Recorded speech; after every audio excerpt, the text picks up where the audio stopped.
Welcome to this DaVinci Resolve Fusion node breakdown. Today's node is the set domain node. So we're going to jump into Fusion where we've got some footage and we're going to talk about domains again. And the other day we did the auto domain, which automatically changed your domain of definition. And today's node allows you to manually set it and fortunately be able to see what you're doing while you're doing it. So we're going to go ahead and bring in some other footage. So we've got our original media, which is 1920 by 1080, and we're going to bring in this logo, which is a 2K logo. And we're going to grab a merge and merge them together. And we'll go ahead and resize this as well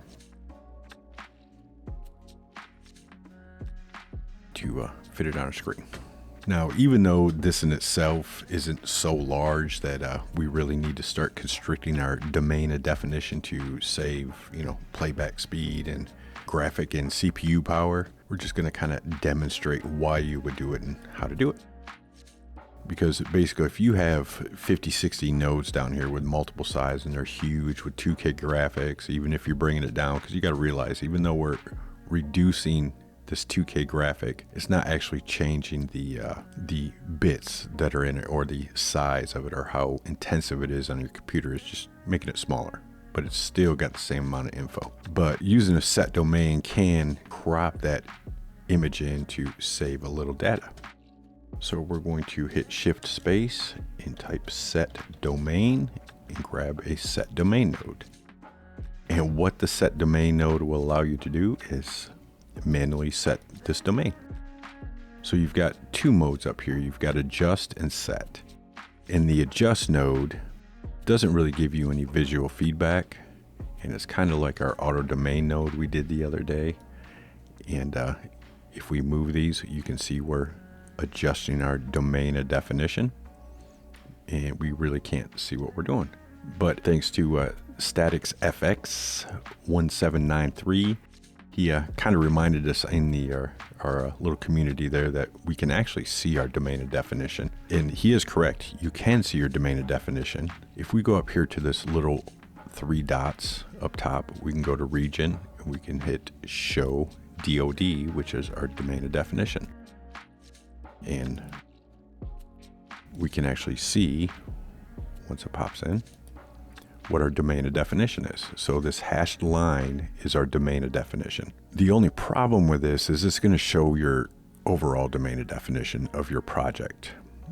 So if I look at our media out, it's just showing one domain of definition. It will show the individual graphics domain of definition. If I go ahead and see our graphics, you can see it's got a hash mark. And if I go to our set domain, I can change that domain of definition. You can see it working, but unfortunately we can't see it with our other footage. So if we go back, we really can't see our domain of definition on our set footage. So you can see it using that. So thank you for the input. So back to the adjustment, we can adjust our top, bottom, left, right, just like we did with the auto domain. But we've also got, reset all these, the set mode. And if we use the set mode, we can actually see the domain of definition in the set mode. And you can see our actual domain of definition of our image is a lot larger than our project. So, and that's what I say, all this info is still technically there when it's trying to render out. So we can minimize this to save some info. So you have two ways of doing this. You can go up here and use your sliders to move it, or you can simply grab your line and drag them in to adjust your domain of definition.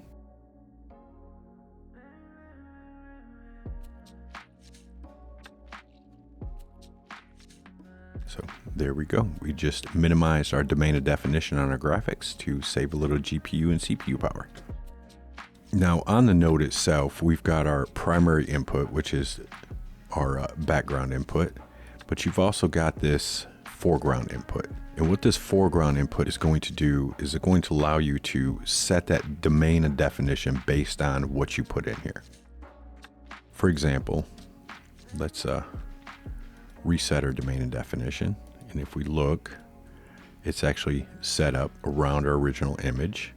But if we take our media, which is that 1920 by 1080, and input it into our foreground of our set domain, and instead of using set, we're going to use adjust. And you can see our adjust just switched to that foreground's domain and definition of 1920 to 1080. So once we do that, we can come in here and readjust our top, bottom, left, and right.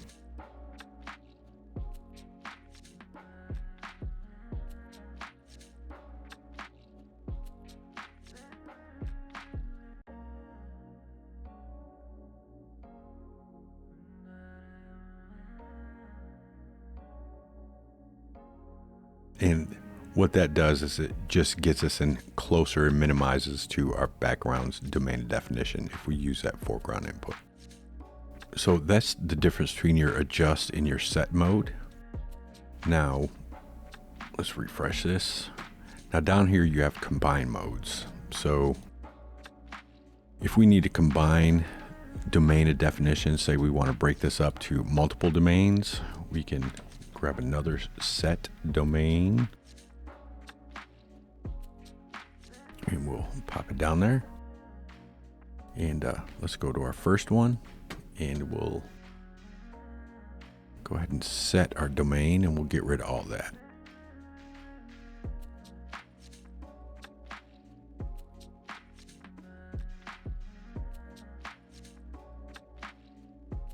So we've got our first domain and definition set, and if we go to our second one, we have nothing set yet. But if we go to set, we can move this down and get rid of all that. And if we go to our top one, and let's change this to union, and we'll change our bottom one to union. Now we just combine those two domain and definitions. So that's what this combine mode is for. If you have multiple domains set up on one media, you can combine them using copy, union, or intersect. And just as a reminder, copy is going to copy the actual data, whereas your union and intersect will let the two work together. Just like any other graphics programs, when you use union or intersect to cut out or add images. So that is the set domain. I will see you in the next node breakdown.